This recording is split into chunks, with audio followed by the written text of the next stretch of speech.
नमस्कार, news top 9 मध्ये आपल्या सगळ्यांचं स्वागत। मी निखिला। सुरुवातीलाच आपण पाहूया जरांगे पाटील आणि बारसकर यांच्यामधल्या आरोप प्रत्यारोपांच्या फैरी। लोणावळ्याच्या बंगल्यामधील बैठकीत काय डील झाली? बारसकरांचा मनोज जरांगे यांना सवाल। तर डील झाल्यामुळे सरसकट आरक्षणाची मागणी सोडली, बारसकर यांचा दावा।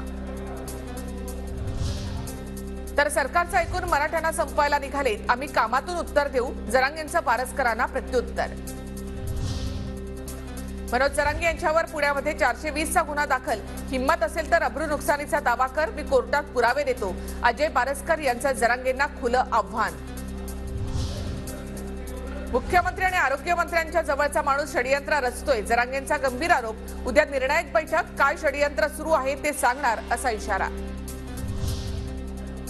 तर उद्या सकाळी 11 वाजता इथे अनेक सत्याचे बॉम्ब फुटतील। उद्या जरांगेंचा बुरखा फाडला जाईल। उद्या 11 वाजता वेगवेगळे लोक पत्रकार परिषद घेतील, अजय बारसकर यांचा दावा।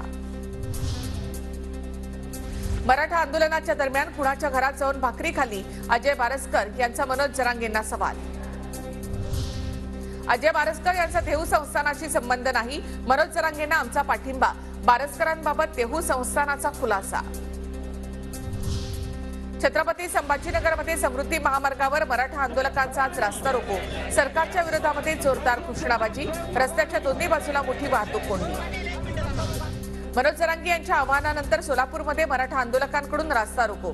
सोलापूर रत्नागिरी राष्ट्रीय महामार्ग रोखला। मराठा समाजाला ओबीसी मधून आरक्षण देण्याच्या मागणीसाठी आंदोलन।